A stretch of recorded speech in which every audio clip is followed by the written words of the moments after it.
So, first of all, I would like to thank you for calling me here actually. So, this has been more of my hobby than my actual research work. But astronomy has always been my passion since childhood. So, I just tried to upgrade it in whichever way possible, taking up my career also as an astronomer. And simultaneously, whenever I get time, I try to go for sky observation, I try to take some photographs and so on. So, that's how I have developed little bit of this hobby of taking astrophotographs actually. So what I'm going to do is, I'll show you some of the pictures that I have taken, but apart from that I'll just discuss few details about how I take photos actually. So most of us nowadays, these days, we have these cell phones with 48 megapixel and 60 megapixel and so on. Which are highly useless, to be very frank. They are okay to take some daytime photos, but if you really want to take some night photos, then of course you do have some night mode in most of the cell phones as well. You get some raw images in your high-end cell phones as well. Still, my personal opinion is, if you really want to go for a good astrophotography or really want to take photographs of all the celestial objects, whether for science or whether for art or whatever is your perception, but having a DSLR or some that kind of a camera is always a better option anytime. There are multiple reasons for that. I will slowly go through each of it. So basic, of course, to start with any kind of a hobby or any kind of a work, you have to choose the right equipment. So basic thing obviously for you, what you need is the right camera. Without that you cannot do anything. Another thing that you need for astrophotography is the right kind of a mount. So here right in front of me I can see there is one tripod here. That is one kind of a mount where you mounted the handycam. Okay, so when you are trying to observe some objects in the sky, there are two ways. You can directly photograph them through your camera without any extra lens or extra telescope, or you can use a telescope and you can mount your camera on the telescope and take photos. But using a right kind of a telescope and a right kind of a mount is also very extremely necessary. So you have to choose the correct mounts. And nighttime photography doesn't end here. It's not only about clicking pictures and you get the beautiful output, but you have to actually process them. You have to really spend a lot of time. In fact, equal amount of efforts that you spend in taking photos, you have to spend in processing the image also to get the true effect of the image. So choosing the right processing tools is another important thing in astrophotography. So let's come to choosing right camera. Let's go through all these points one by one. So the most effective cameras that you have is astronomical CCDs. So these are some high-end CCDs, and if, like, generally I tell this to, of course I don't need to tell you people, I mean you are all from a little bit of technical background and you have been working in science, but I always tell this to general public that astrophotography is really an expensive hobby. So if you want to really get out the right data, you need to really have this kind of CCDs, which are expensive, and expensive to such an extent that it will, the best or the least best quality CCD will also cost you around 1 lakh.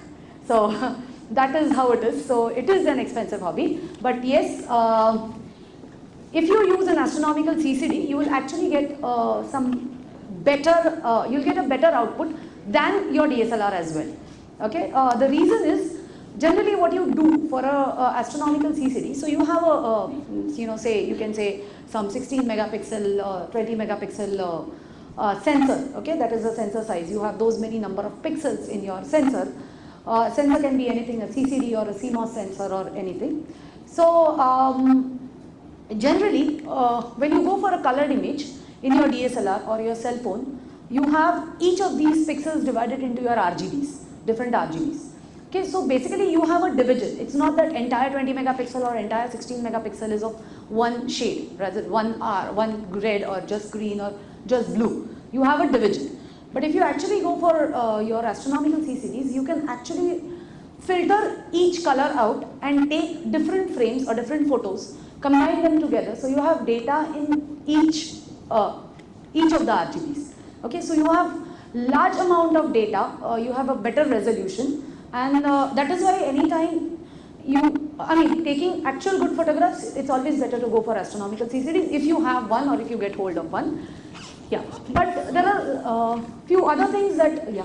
So if you have an astronomical CCD, does that mean that every pixel can detect both all RGB? So at a time you can tune them to detect, say, blue, you can tune them to detect red, you can tune them to detect green. And you have So, the same number of pixels for everything? Sorry? You have the same number of pixels? Yeah, you have the same number of pixels for everything. So you basically you combine the 3 frames together later. That will give you a detailed version of. See, because what happens is most of these astronomical objects actually emit in different wavelengths. So I'll show you. I have some examples where I've actually shown different layers. That a single picture looks very much different in a green filter, very much different in a blue filter, and very much different in a red filter. So if you have to really get out the true data, then it's nice to take pictures in different filters and then combine them together so that you actually have a true data, and it's easy to process also. Because what happens most of the time is if you have a combined picture and you try to enhance one shade, you are actually going to damage the other shade. So if you're trying to enhance blue, then maybe your green end will go bad or something like that if you just play along with your tools. So that becomes a problem, and that is why it's always nice to have a separate this. But as I said, it's really expensive, and to start with, and if this is your hobby, to start with owning an astronomical CCD is really not possible. So that is why I always suggest that if you really want to get along with this, then simple kind of a DSLR is good enough to start with astrophotography actually.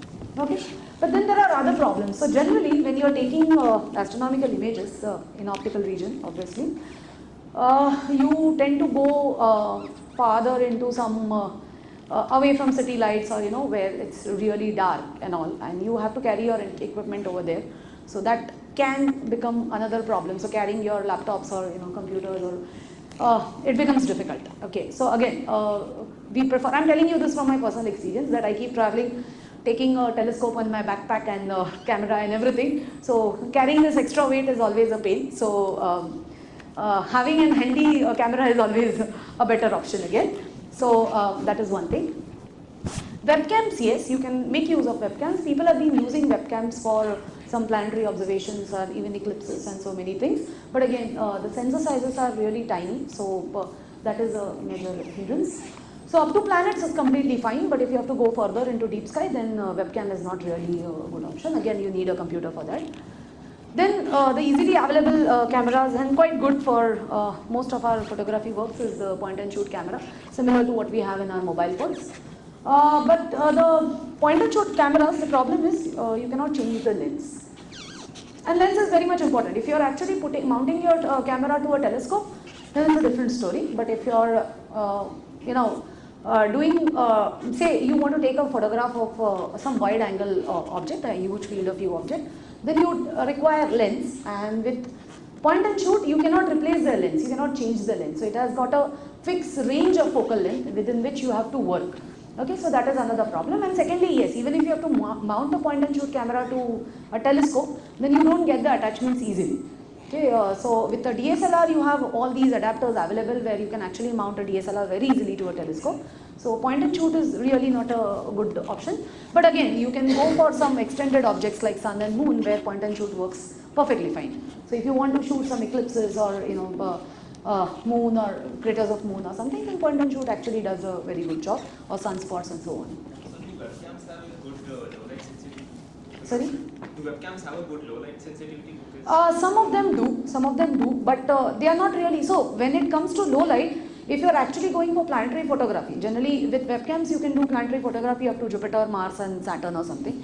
So they are bright enough to be captured by webcam. If connecting the webcam to telescope, of course, not directly. So they are good enough, but not really good for deep sky because the noise levels are too high in that. So not really good for this. But planetary photography can be done pretty well with webcams. So then coming to the DSLR, which I generally prefer. One of the most important aspect of DSLR is you have bulb settings. So bulb settings is where you press your shutter, keep it pressed, that is your sensor is open as long as you want, okay, as long as it is pressed. So that is your bulb setting. So your exposure timings for whatever time you want to expose your sensor to the light is something that you can decide. So that is one thing, one excellent thing about DSLR. Another thing is something known as ISO. I'll explain all these terms in detail. I have few slides later. So ISO is nothing but the sensitivity of your sensor. Okay, so you can tune that as well. You can change that as well in your DSLR. As I was discussing, changeable lenses, because you can replace your lens with whatever focal length you want. You can directly attach your DSLR body to a telescope without even using a lens. So that is another good option. Photo qualities are definitely much better than your webcams or your point and shoot. I'm not comparing it with astronomical CCD as I said before, but yes, the photo quality is decent enough, and it's basically choosing an optimal design for yourself. So they are handy, you can carry them anywhere, and they have lots of plus points over other types of cameras. And another important thing that you get is a raw image. So having a JPEG image as an astrophotograph is really bad, because it's a compressed version, and you hardly get, you don't get to really play with the data. Okay, so it's the entire, this is compressed in 8 bits actually. Entire data is compressed in 8 bits, whereas the DSLR you can have a 24-bit, 32-bit image where you can actually play along. Okay, so my personal opinion is using a DSLR for astrophotography is really a good thing, because you can end up actually taking a lot number of objects. Like I have tried with my personal DSLR, I have tried like Milky Way n number of times. I have tried a lot many nebulas. You just saw one of the pictures on the first slide. That was the Rosette Nebula I had taken last year in December. I've tried a lot of nebulas. I've done planetary photography with the simplest DSLR that I own. So you can do many things with it.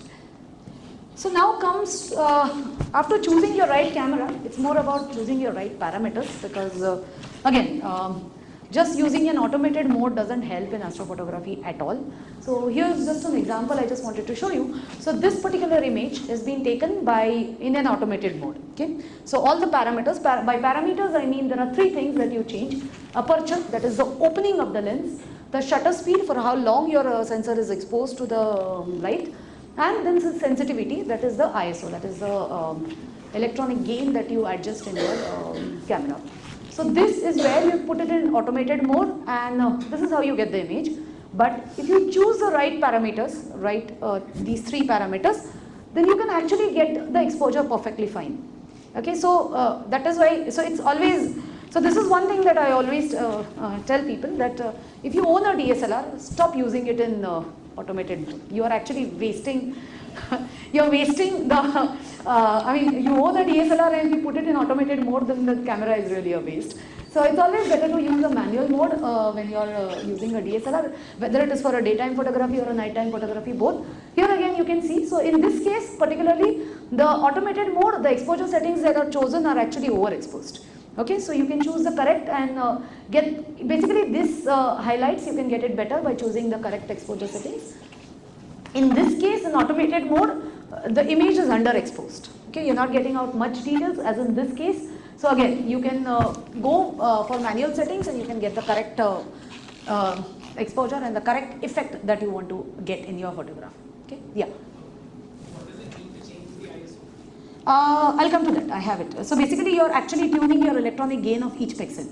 So that is the ISO. So don't go with the name, it actually changes the sensitivity of your single pixel. That is, yeah. In the exposure time that is chosen by the camera, it seems that the light intensity for the sky and for the water, they are sort of very different. I would presume that's probably how it is for real life situation when you see.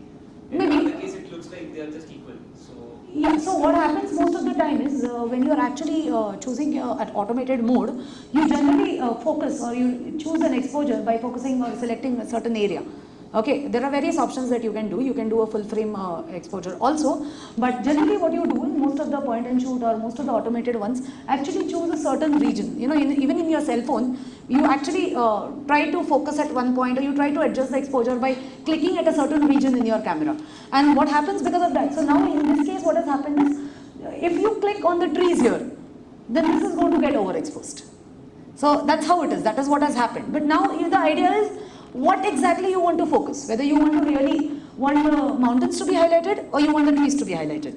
So that is something that you choose, obviously. But in your manual mode, you can actually choose that rather than automated mode. So that is what I'm trying to say. So yeah, the contrast and all will actually vary with, again, what you choose. That is very much important, because if it is overexposed, then you will never get a good contrast. That is the thing. Yeah, someone else was also asking something. Yeah. So what if you have a really bright object and a really dim object in the same field? Yeah, it becomes really tricky. So in case of astrophotography, yes, but in a sense, it still depends. Like, let me just compare. If you are trying to take, say, photograph of Jupiter and Jupiter's moon together, okay, so you don't really want the details of the Jupiter's moon. So they will just appear like a point object. But you can actually, focus well on the Jupiter and give a correct exposure settings for the Jupiter. It will still work.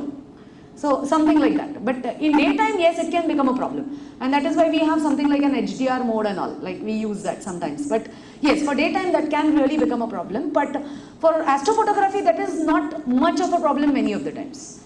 Okay, because you don't have, so the brightest objects are generally moon and sun. And you don't really want to go and, during a full moon time, you don't really go for astrophotography of deep sky at all. You can't. Because there's too much of glow anyways. So, you avoid daytime and full moon time, so it doesn't make a difference. Rest all of the objects are not so bright that this contrast will be a problem. Yeah. So when you're talking about deep sky, how do you identify what's deep sky and like, how do you? Okay, sorry. Yeah. So basically, you can actually divide your sky into two regions: something of solar system objects and something beyond solar system objects. So anything beyond solar system objects is not a hard and fast definition, but that's considered to be a deep sky, like something beyond your solar system. So when you go for a planetary photography, you don't really consider it a deep sky object. They are close to you, so that kind of thing. So any nebulas or stars or anything that you talk about or other galaxies are always deep sky objects. Yeah. Manually. So in your camera, generally you have this live feature. In DSLRs you have that. So you can zoom it to 10x. You can choose a particular brightest star in the sky or some brightest object in the sky, zoom it to 10x and then try to manually focus it and fix the focus over there. So that is how you generally do. Yeah. But if your exposure is very high, then each frame of the whatever is coming in the screen will take 1 second, right? You don't have to click the photo. You have to see to your viewfinder. I mean, the live, not exactly viewfinder, on your screen also. Yeah, so basically that is why I said choose the brightest star, because the dim stars will not even appear on your screen. So if you happen to change, and the best way is, most of the time we have at least one planet in the sky. At least a Saturn or a Jupiter or Venus or some Mars or something, which if you are able to identify, or some bright stars like Sirius or something, which you are able to identify. It's always better to choose a planet than a star for focusing, because you will have sharp edges. Stars will always give you some kind of spikes, and it's you will not be able to exactly judge whether it is perfectly focused or not.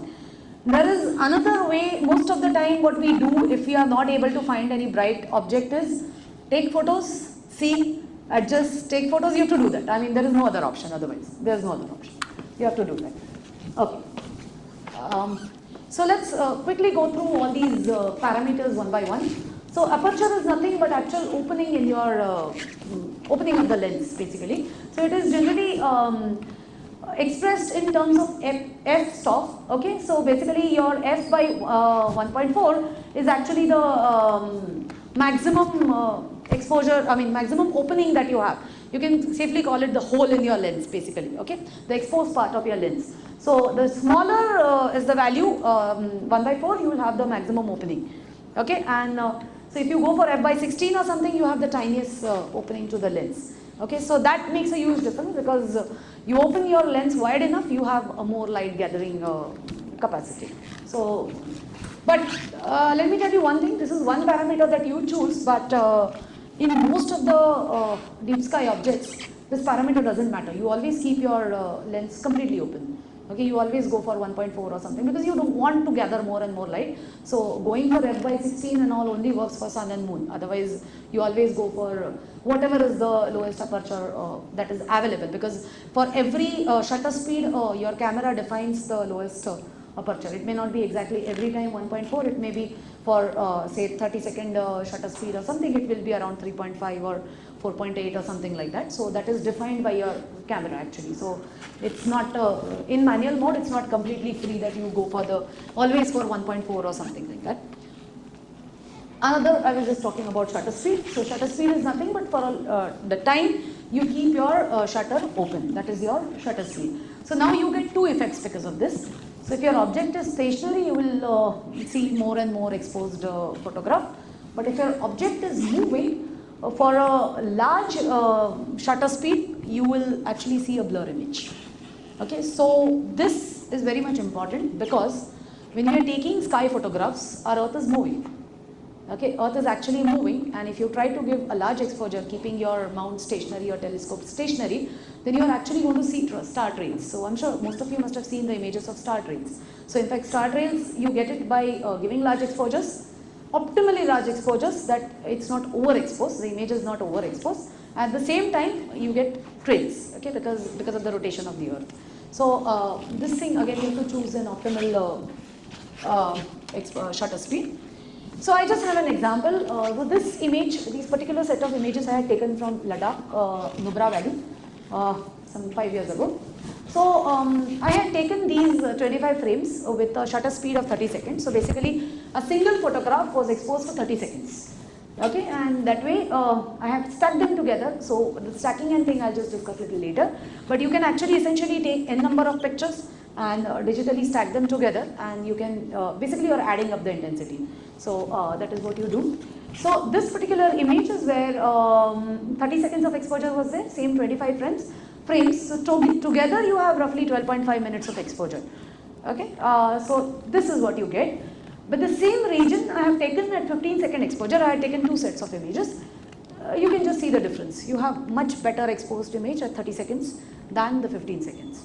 Okay, so that's how your shutter speed plays an important role. That the longer you keep it open, you're going to gather more light, and it's going to actually give you better images. The dim objects are going to turn out to be better. How come you don't see star rays here? Basically, this has been taken at a very wide angle focal length, and that's why you don't see the star trails. If you go, it has been taken at 30 seconds, but at 30 seconds, and this has been taken at 18 mm focal length. So you don't really see the effects of. If you zoom in, you will still see trails, but overall in an image, you don't see that much of effects. So if you actually go for more than 30 seconds exposure, then you start seeing the trails even in this image. But the trade-off is, yes, if you want to take a stationary image, then you have to limit it to 30 seconds at a very short focal length. I'll come to that. I have the focal length. I'll discuss about the focal length as well. Okay, and then I was talking about the bulb settings. That so the maximum limit in a DSLR is 30 seconds. Okay, the the calibrated shutter speed. But if you want to go for more than 30 seconds, which you definitely need to go for most of the objects, then you actually go into the bulb mode. And these days, most of the high-end DSLRs also have some feature known as intervalometer. Okay, where it gives you an option that you can set that, say you want to take 50 frames, then you will take 50 frames of 30 seconds with a gap of say 5 seconds or 10 seconds. That is for the mirror to settle down actually. So there is a mirror in your DSLR which actually keeps moving back and forth. As you actually press your shutter, the mirror falls down and entire light falls onto your sensor. In the rest of the conditions, when you are actually trying to view it from your viewfinder, the mirror is completely obstructing the sensor. So that mirror actually reflects the light towards your viewfinder. So that's the design of a DSLR. So what happens is, whenever you press a shutter, you click to take a photo, this mirror moves back and forth. Okay, when you press your shutter, it goes down so that your light falls on the sensor, and when the shutter comes back, your mirror comes back to the position. This actually gives some kind of a vibration. Okay, and that vibration is enough to actually destroy your astrophotos. So that is why it is always better to have 5 to 10 seconds of delay between any two shots. Okay, yeah. When we're talking about the movement of the mirror as a shutter, this is the same shutter that we were talking about previously when you were talking about 1/100th of a second. Yeah, same thing basically. So basically there is a mirror, a diagonal mirror actually, and the light from the lens falls on the mirror, and that is reflected off where there is a prism, and that prism actually shows you through the viewfinder. But when you press a shutter, this mirror falls down and the entire light goes on the sensor. The sensor is somewhere here, behind the mirror.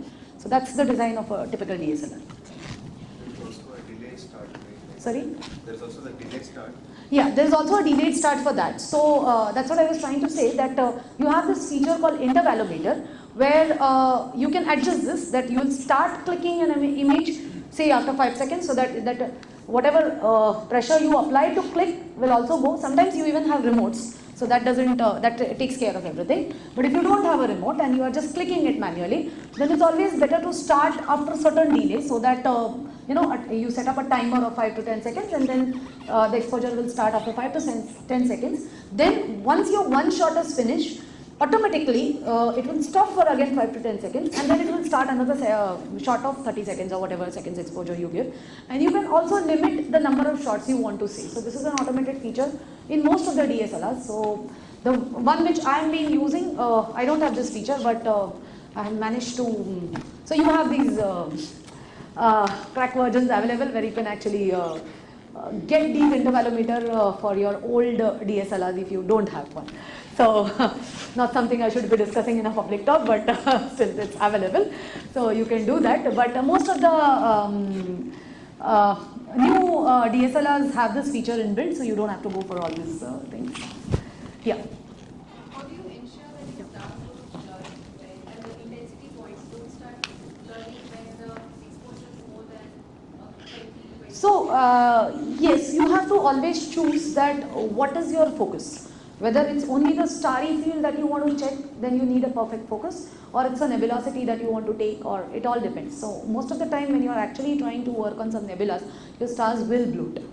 They will bloat. So that is why I said you have to choose what is the object that you want to take. So if it is only Milky Way or something, it is, you have this dusty lanes and everything, but it's also the stars that actually give you this effect. But this, at the same time, if you have if I talk about the opening slide which I had put, so there is the nebulosity was more important than the stars. So that's how you have to choose. But in all these cases, you should have a perfectly focused camera. I mean, that is one thing that you have to ensure. Yeah. So I can't. Okay, three of you. Yeah. Yeah, in that case, mirrorless cameras will be an advantage, right? Which one? Mirrorless cameras. Mirrorless cameras are definitely. Yes, definitely. But I don't know, I have so far used only one mirrorless camera, that was some model of Sony, the earlier model of Sony, and somehow I was not okay with the sensor quality of that. So I'm not talking about mirrorless is bad, but I was not really okay. That was almost 5-6 years ago, so I don't know about if new cameras are with better sensors or not, or maybe some other, I am generally, I would really give this to Canon, preference to Canon. For multiple reasons. You have most of the Nikon sensors are way better than Canon, definitely, even in low light conditions. But most of the Nikon cameras have infrared filters on it. And for astrophotography, it's bad, because you are actually blocking out the red shade that you generally get from Milky Way or most of the nebulae. And you don't, I would not like to have a DSLR with a infrared filter, which is ideally meant for daytime and not for nighttime. So that is one thing. Secondly, if you actually consider the design wise, Canon cameras are very much easy to use at night, in the sense in dark, because they have keys for all different functions rather than going through one menu mode and every time choosing for options. So they have different keys for everything. So it's much easier to fumble it in dark and play with your camera, because otherwise if you try to every time go through the menu and see the screen and all, you're actually going to kill your dark adaptation. That really becomes a big problem while taking photos at night. So that is one thing why I prefer Canon. Secondly, as I said, there are a lot of tuning softwares, cracked, non-cracked, available. People have worked a lot with Canon cameras for astrophotography. So you will find lots of forums and lots of things online to work with, play with your images and everything if you are actually going for Canon. So that is one reason I have always preferred taking images with Canon camera. So that is one thing. But I don't know if Canon has come up with mirrorless cameras. Whatever I've heard is just Nikon and Sony is with, and Olympus are with mirrorless cameras now. So yeah, mirrorless cameras will be better for us photography anytime. Yeah. So what is the idea as to why the focal plane of nebula versus the star should be different? Can't be different. It's not about the focal plane, it's about the processing techniques actually. So what happens is, if you're trying to smoothen out your nebula, your stars will actually bloat. And what happens most of the time is your stars are actually foreground. So they have much more intensity than the nebula. So if you really want to expose your nebula to correct exposure, then your stars are actually going to, so they will spread out. That effect is known as blooming. So rather than, it should be a point object, so it should ideally occupy single pixel or very small amount of pixels around it. But the minute you try to give overexposures, those pixels actually spill out. the charge, and they occupy a large area. So that is called as blooming. So that happens when you are actually going for nebula photography. So when you see a raw image of a nebula, it's still just going to be grainy. Yes, I have some raw images. I'll show you how it looks like. Yeah. Okay. So coming to ISO. So ISO, as I was just telling, you are actually adjusting the electronic gain of each pixel. Okay. So you're making it more sensitive to light by increasing the ISO. And so if with 30-second exposure, if you're getting, so you can just see this. So this is one thing where you're actually getting the exposure time is 1/50 and the aperture is f/1.8. But the ISO is going on increasing, and you can see the total exposure or the brightness that is changing in your image. Okay, but this also has a trade-off between how your image becomes more grainy. Okay, so if you are actually going for a very high exposure, very high ISO, then the image actually is going to turn out more grainy, and that is closely related to the ambient temperature as well. Okay, if you are actually going to make it more sensitive to light, your thermally generated photons will also play a game. And so this is something that I've personally experienced. So when I've been taking a lot of photos around Mumbai, but when I traveled to Ladakh, the temperature was much cooler, air was much thinner, and because of that, I could actually go to 6400 ISO very easily without getting this grainy effect in my image. But in Mumbai, or close to Mumbai, I cannot really go beyond 1600 at all. I mean, if I really try to go beyond 1600, then I have to really work with the processing tools to remove this grainy effect. It's really a big. Humidity and temperature really plays a big issue here.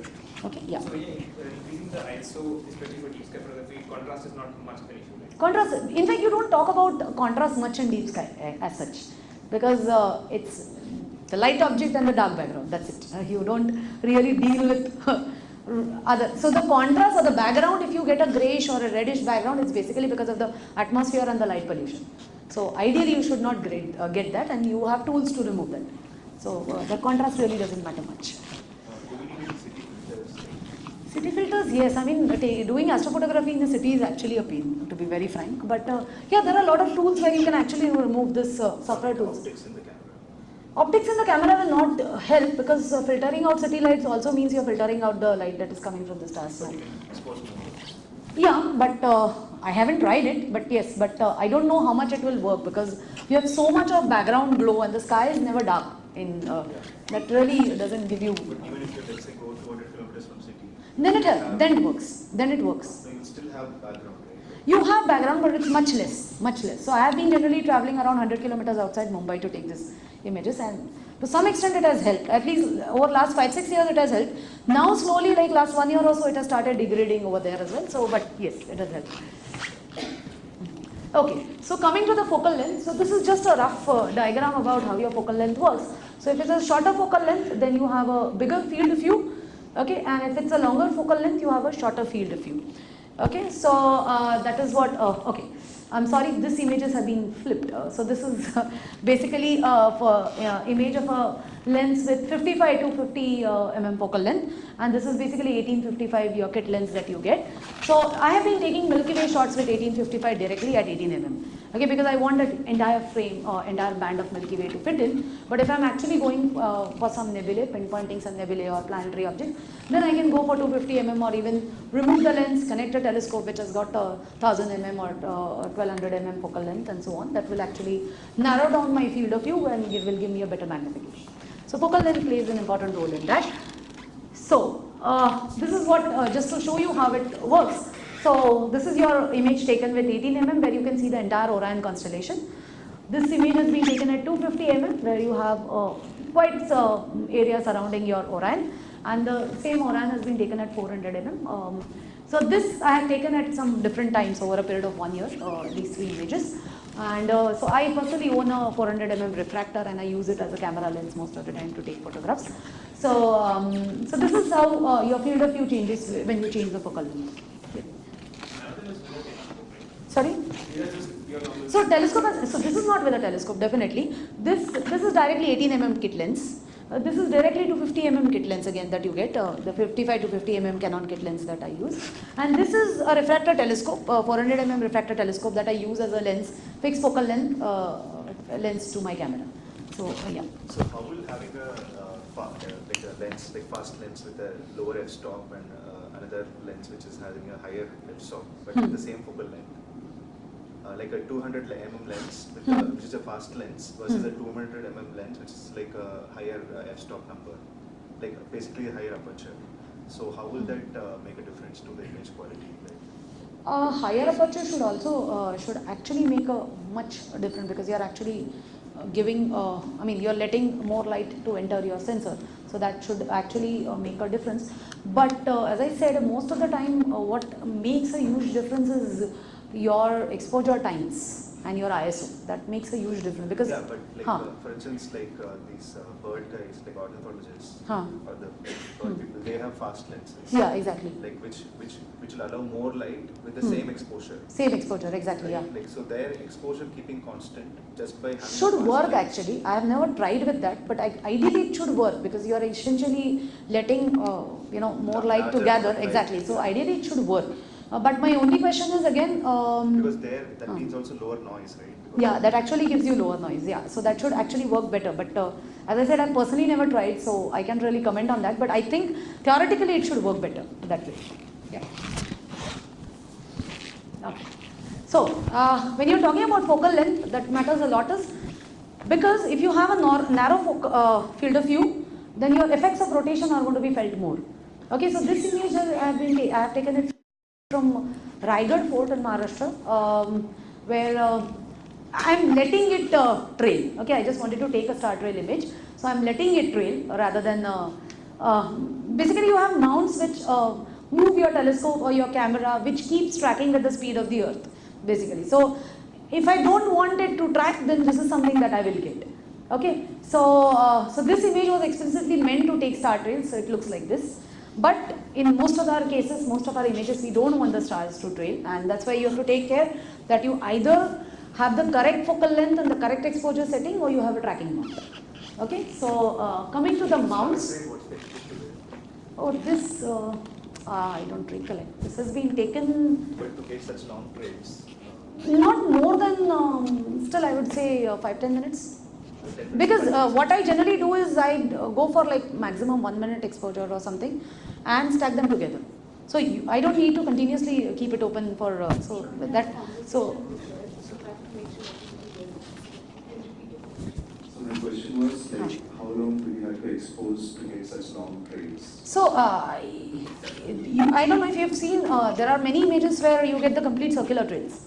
So that's where you have the longest exposures, where you actually, if you actually point it towards your pole star region, you can actually trace where the pole star is, because you get the circular patterns completely.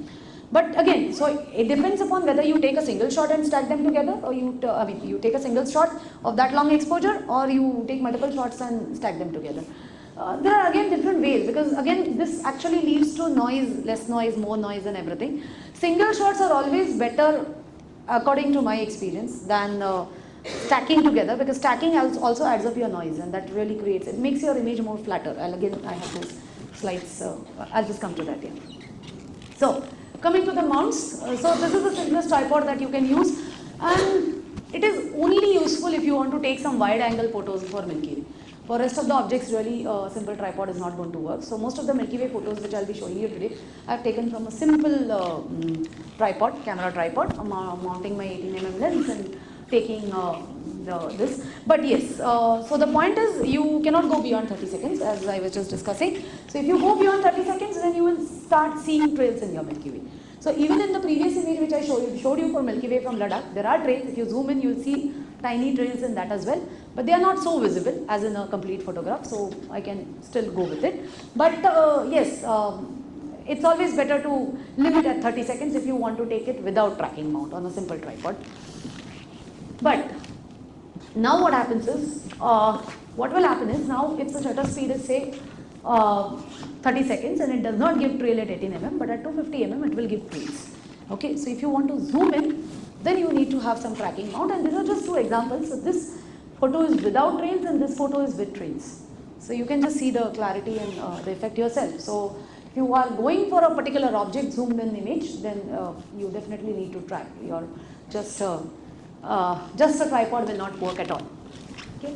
So these are some different mounts that you can, I won't go into the details of everything, but this type of a mount is called equatorial mount, where you have 3 axes. One axis is pointing towards your pole star, and it works with your equatorial coordinates of sky. So there are multiple coordinates in which you can map the sky. So this is the most general one and easy one that is used. I'm saying it easy one because it has got a mechanical movement, and you don't need to every time keep examining whether the tracking is right or wrong, because all you have to ensure that this axis actually points exactly to your pole star, and it will keep tracking on its own in the mechanical gear based system. Yes, but your gears also have limitation, and most of the, depending on the quality of your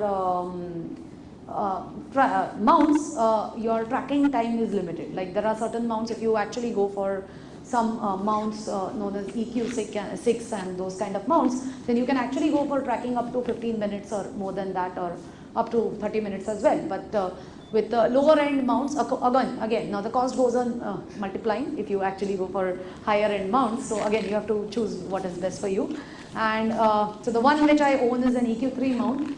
It still costed me around 50, and that actually gives me an exposure up to, without trails, up to 8 minutes.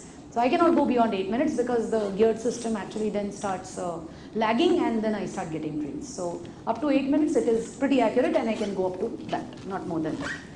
And another type of modernized telescopes is the 3-star system, where you have a normal ultrazoom mount, but in your software you have all the database of all the stars, and you can choose the 3 bright stars, and then the the mount will track itself. Once you name the 3 bright stars, the rest of the stars it will find on its own, and you can track it. So that is another computerized system. When I actually started photography, what we used to use is something like this. We were all in college and doing our BSc, and we did not have enough funds to actually go and buy some high-end mounts or anything. So this is something that we made. So we have an NGO where we are actually, we work for publicizing astronomy, popular level astronomy and all. So there we actually made this kind of a barn door equipment where you can adjust the altitude, latitude of your place. And this guy is actually motorized. This is an image I've taken from internet. So this still has a motorized. We used to try and manually move a shaft and adjust with this rotation speed of the earth. And we have played, and we had film cameras that time, not even so this is something I'm telling you around 15 years ago, that we all started off like this, and it was fun, but working with this kind of system was actually fun, but that was the old kind of mounts that we used. Yeah, and then different ways you can mount your camera directly to your telescope at the eyepiece. This is Mark-Sotau kind of a design. This is your Newtonian type of a design, and you get these adapters available. These adapters are available in market depending on the model of your camera. This is your T ring. This is your T adapter. This end is actually the latches are defined particularly for each brand. So you will have a different Nikon adapter, you will have a different Canon adapter, and so on. So you get this very easily in market. So you can use these adapters and mount your camera directly to your telescope. Another way, not much useful for magnification, but this particular method works if you have to find the object easily. Okay, so if you want to go for not so high magnification, you can mount your camera as a piggyback on your telescope. So your telescope, you will be able to find your objects very easily. Since this is mounted, you have to only ensure that this camera lens is exactly parallel to your telescope body and telescope tube, and ultimately whatever you see in the telescope, you will see it in your camera as well, and it's easy to track your objects in this way. But this will not give you any benefit of having extra magnification through telescope. Okay. So now how do you take images? This was all about the equipment that you have been using. Now major part is, I have 15 minutes, right? Yeah. So now I'll quickly rush through these parts so that I can show you some processing. So how do you take images? You either take multiple images and stack them together, or you take a single image. So this particular person, he's a very famous astrophotographer, David Lane, and he's taken this Horsehead Nebula, single shot. Okay, and I have taken a similar Horsehead Nebula at say 12 frames at 40 seconds. If you just happen to see this region and see this region. So this region has become completely dark for me because I've stacked it, and stacking also creates, you either add up the noise or you actually subtract the noise, and with that you can damage your actual data. So that depends. So again, the stacking can be done multiple times. If you feel that the first outcome is not good, then you can redo it and get so on. But yes, this can create this kind of an issue. So always getting one shot is better, but again, getting one shot means you have to have really accurate tracking systems, which again increases your cost tremendously. So that is the thing. But both the shots have been taken at the same exposure, that is 8 minutes total exposure. Yeah. So while taking images, another very important thing that you have to take care of is taking your dark and flat frames, because these are really, really important when you are going for low light conditions. Okay, so dark frames is nothing but you are actually trying to remove the thermally generated photons or all the electronic noise or that you have in your cameras. Okay, so how you take it is with the same exposure settings, you just keep your cap on your lens or your telescope and just click. So whatever, without any light falling in, whatever pixels you see, in fact you do end up getting such images. So at minus 50 degree you will get much less thermally generated photons, but at 11 degree you can see the difference yourself. So this you need to subtract from your main image, because these are not stars. You may end up in your final image, this may end up looking like stars, but these are not stars, this is noise. And you need to subtract if you really want to make your photo look better. There are other issues, is not all pixels are really sensitive. The sensitivity is not same to light. Okay, so you may get some backgrounds like this. So ideally this has been exposed to a uniform light, but whatever your sensor gives an output is something that you see some shades. You don't, or there is dust, or there are not many things. There are scratches or something like that. So you have to ensure while taking flat frames that you actually take a photo of a uniformly lit area. The best way to take is, what we generally do is we take a white cloth, uniformly illuminated, and take a photo of that. Okay, and that can be kept like over a month or something. You can use the same flat frame for a particular camera over a month or a year or something like that, doesn't matter. But dark frame you have to take every time at the end of your session, because it is heavily dependent on your temperature, ambient temperature and temperature of your camera as well. So at the end of every session, why end? Because let your camera get hot as much as possible, and then whatever bad pixels you have, you can remove them. So that is why I said at the end of your photography session, you have to take every time. Okay, so that is one thing, and this is just a graph I have created, that suppose this is the final image that you are getting, raw image. This is the dark frame this is the flat frame that you have got. So this is with dark frame, again this is with flat and dark frame both. So you subtract dark from both and you get something like this. And then you basically normalize, dividing is basically you normalize. So you have all this flat fielding removed, and the final image that you have, which is yet to be processed for colors and all other things, but final image that you have minus your dark minus your flat is something like this, and you can see the difference yourself. So these are actually images which I had shot. I have taken, like I'm showing you, I have taken a screenshots of that and I'm showing you this. Okay. So, yeah, so now how do you process this? One thing is, I have been using two different types of stacking softwares. One is your Deep Sky Stacker, and one is your Registax. Where Deep Sky Stacker is actually used for deep sky objects like stars and nebula. Registax is much more preferable for your comets, your planets and sun, moon and everything. So that is something I use. There is one thing which I've always found, that you don't have any good software for stacking comets at all. So the problem with comets is you either stack the nucleus well or you stack the tail well. If you try to do it together, none of the software is able to do both together. So far, whatever, I have just taken 3 comet photos, and every time I have actually taken each photo as a separate layer in Photoshop and manually stacked, literally manually stacked by zooming into it. So that's how I had to do it, because I did not find any software good enough to stack comets automatically. Okay, so that is something that you do. And I have certain screenshots which I'll show you how this stacking software works. So this Deep Sky Stacker is one widely used software. So you have all these options of opening your picture files, your dark files and flat files and so on. You have to just load them separately and the software will do the job. So it will automatically remove your dark and the flat from each of the image and stack them together. You don't have to manually do anything. What I showed you in the previous tree diagram, you don't have to manually do them anything. You can directly do it through this software, and you can load as many number of, see, you can see here, it will show you that these are your light frames, the picture frame, these are your dark frames which are loaded, and it will do the work for you. So, and then there are other things. You can use the stacking mode also, how you exactly want to stack. I won't go into the details of all this. You can just play through. This software is not really freely available, yet it is freely available online. So you can just go through it. and you can play through it. There are a lot of tutorials also available, so you can play along. So finally, after stacking, your image actually looks like this. Okay, this is the same Horsehead Nebula which I showed you, but just after stacking, without further processing, it looks like this. And then you have to play on further to actually get out the true colors. So this is how the image looks, and you can barely see that Horsehead. And this is Flame Nebula, by the way. This is the Horsehead Nebula here. You can barely see it in the just stacked image. Okay. And then what I use is, I generally prefer to use Photoshop because there are astronomy tools available as an action set in Photoshop. Again, that is not free action set. Yes, that's why I always maintain this, that astrophotography is really an expensive hobby, but then there are options too. So that's up to you. I won't say anything. Yeah, so I generally use Photoshop tools to play with my images. And then there are different things that if you are working with star clusters, then you have to ensure that the stars don't bloat. If you are working with nebula, stars can be blurred a bit because you are more interested in the nebula. So it's sometimes necessary that you have to choose. You don't have a definite method for processing. It all depends upon your image and how you want it to look like. Okay.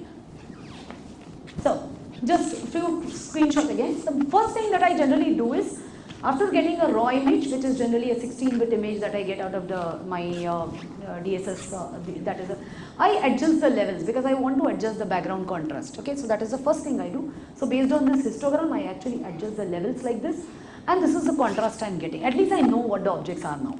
Okay, so that is the first thing that I do. Now what I have seen is my edges have gone much darker. I don't want it, and there is not much data in the edges. So next thing what I can do is I can again have a play off between or trade off between whether I want to completely have that level setting that I have done, or I can remove the opacity of that level setting to get, like, if I don't want the edges to darken so much, then I can adjust, play with it. Again, I am telling you, these are not fixed set of methods.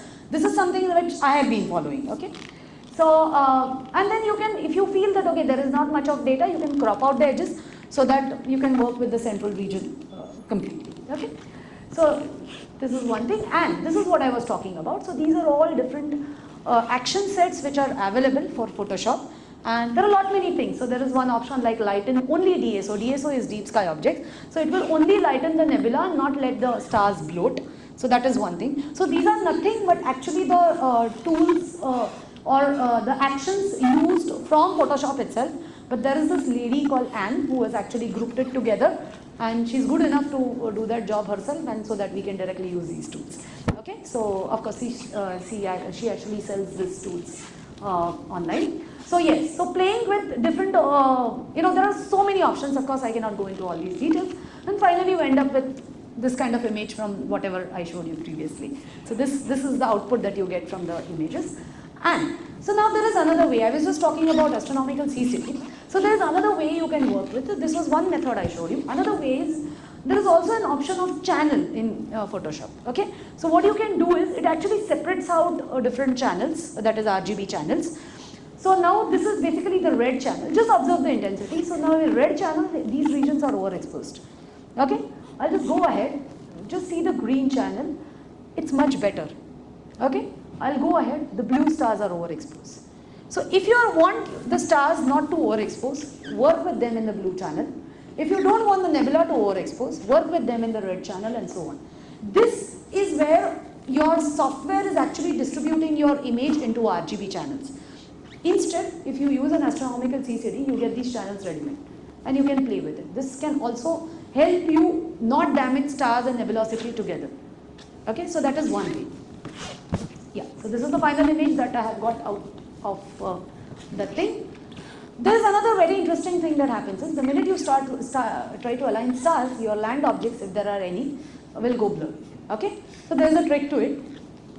So this is how it looks. This is how your land object has become when I've tried to align my Milky Way object. What you do is, you have say whatever 50 frames you have taken. Out of those 50 frames, just choose one frame where your land object is nice. And this is only to beautify your image, okay? This is not really, but it actually gives you a better look to it with a land object and a sky object, okay? So just choose it, paste it on this, and of course this background is not yet processed, but this is how it will look. So with this, now I'll show you some of the images which I have taken. So this is one of the image I have taken near, this place is near Mumbai, it's around 100 kilometers from Mumbai. So there's a pond house, it's a resort actually, and behind, so you can see the reflection of the Milky Way in the water. So this particular image I had to process it in 3 different layers. One is the actual Milky Way, one is the house, and one is actually the reflection in the water. Okay, so that's how I had to deal with it, masking it differently. This is, so basically all these Milky Way I have been showing you, these are all the Sagittarius arms. This is another arm that we see in winter, that is the Perseus arm, which is relatively dimmer. You don't see it that often, but if you really have a clear dark skies, then you see this. This is the Perseus arm that I had taken from one of the forts, again Raigad fort, and you can see Orion region this side. So this is the Perseus arm. Now this particular image has been taken from 11-inch Cassegrain, that is the Outreach telescope in TIFR Mumbai. This has been taken right from TIFR terrace, okay, right from the city line. Yeah. Quick question. How do you identify the arms of the galaxy? Okay, so basically there are, so Sagittarius arm is very much bright and you actually see it. If the sky is dark enough, during summers, early morning, you see actually the band. It appears like clouds, but it's actually the Milky Way band. Perseus arm, you won't see till it is really pitch dark. But if it is really pitch dark, sometimes this is the right time to see Perseus arm. Around evening time, around 8 o'clock or something, if you actually observe, you'll see it across, you'll see the density of stars across one region much higher than the rest of the sky. See it from near Orion and Perseus region and you'll actually see it. Going towards Cassiopeia, you'll actually see it. So if you're aware with the basic sky, I'm just telling you the constellations, but if you're aware with this basic basic sky, basic constellations, then you will see this very easily, but only if it is really dark. From any city I have not seen it so far. I've seen it only from 2 places so far. One is Ladakh and one is Aurangabad in Maharashtra. Otherwise I've not seen it anywhere. And this Raigad fort, that's it. Otherwise I've not seen it anywhere. Nowhere, it's just not possible to see it in city limits. Okay, so this is Andromeda galaxy, again taken from TIFR, same telescope, 11-inch Cassegrain, and this is the satellite galaxy of Andromeda. Orion Nebula, which I've already shown you, this is being taken again close to Mumbai. Yeah, so last bit in just 5 minutes. So this was all about deep sky objects. I haven't spoken about how you actually take a planetary photos. So planetary photos slightly different. You don't really go for multiple photos. Instead, the easiest way is you take a video. Okay, if you have an HD recording in your DSLR, which most of the DSLRs have nowadays, then you actually go for a HD recording. So general rate of an DSLR is 30 frames per second. So in 1 minute, you end up getting more than 3000 frames. Now, these all 3000 frames are not going to be good. Okay, there will be some frames which are going to be blurred and so on. Only way to choose them is manually go through all 3000 frames, pick out around, I would generally go for 1000 frames. It's a tedious job, yes, but you have to do it if you love it. So you need a lot of patience for astrophotography, that is one thing. So this is how this has been taken. I picked up manually 1000 frames. Then I have used another software known as Registax, which is much better for extended objects, especially planetary objects. Okay. So here, it's in a way much better that you choose one frame, you load all your frames together, they choose one frame and just mark the edges, which you want them to be stacked, together. Okay, you just mark the edges. Say the more number of edges, more number of points you choose, it's going to stack better, obviously. So you just mark the edges and then you have all this stacking options here, different options available, and you stack them and you end up with the image which I showed you previously. So this is the image that you end up. There are a few more images I would like to show you. This is just a handheld shot for moon. Actually, after some point of time your hands will become enough steady that you can actually take images of moon without any tripod, and you just hold it and you'll be able to take it very easily because you don't even need larger exposures. So moon, this is too. Then this again, eclipse 2010 and 2009. I basically like to travel to places to take astrophotographs. I've been doing that since almost 10 years now, more than that. I generally like to travel, and if there are any particular events, then I do go to take photographs. This was one comet which appeared in 2013, that is Comet Lovejoy. And this has been taken from Ajanta Caves near Aurangabad again. So here you can see the nucleus. This is manually stacked. That is what I was talking about. If I try to stack this then the tail goes bad. If I try to stack the tail, the nucleus goes bad in automated mode in any software. So this roughly, I think I took 15 frames in Photoshop, and there's one more comet which I took 37 frames and manually stacked as layers in Photoshop, and finally there's no other way to do that. But when you're actually stacking a comet, you have to make sure the Earth, because of the Earth rotation, your stars are actually going to rotate in each frame. So it's not only about stacking the nucleus, you have to align all the stars together as well. So it's a quite tedious job to do that manually. Okay, and you have to give an exact rotation to each frame so that the stars are aligned properly. So this is one thing. This is kind of a time-lapse image I had taken again from TIFR CFS Mumbai. So this was comet Pan-STARRS, which was about to set. And at the same time, to beautify it, the crescent moon was also available. So this has been taken roughly with, I think, some gap of 4 or 5 minutes in each shot, or a little more than that. I exactly don't remember the specifications, but this entire image is over, say, 15-20 minutes of total exposure. So rather than combining it together, I actually placed them in such a way that, I mean, in the actual trail, the way it's, so basically I just aligned the sea and not the comets. So that's how it was, and I got the actual path of the setting comet and the setting moon. So that's how I got it. Yeah, so this was the Milky Way I got from one of the most clear nights I have ever seen from TIFR. This was, in fact, during the time when I was actually writing my thesis, and I was way too frustrated, and middle of the night I just went out at the sea face and I just saw Milky Way was just looking beautiful. I always used to carry my camera to TIFR, so that's when I just ran back, got my camera, and just ended up taking this kind of a photo. You can see the Pelletron building. If you have visited the Mumbai campus, then you can see this Pelletron building.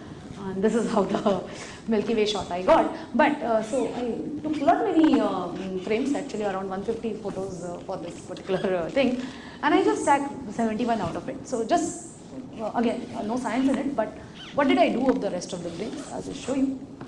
So this is something I did. So there were lots of clouds in the other frames, and that is why I did not stack. But I just created a time-lapse movie out of it, and that's how it looks. So that's it. I mean, that's it about astrophotography. This is just a basic thing that I've told you. As I said, there are no definite methods or no particular things. You have to explore it yourself. Most of the images that you have seen, I have the raw images, raw frames of this. So even now, I sometimes, if there are lots of, tutorials available on YouTube and so on. So if I find a new tutorial, if I feel that certain methods are good, I go back to my previous images. I again try to reprocess them with different methods, and yes, you come up with different results actually. So that is something that you can keep on improving. So if you want to see more of my photographs, I have all of these photographs on my Facebook page also. There, in fact, you will be able to see how the old photographs which I had taken, they do not really look that great, but slowly I'm trying to improve with my photographs over years now. So thank you so much.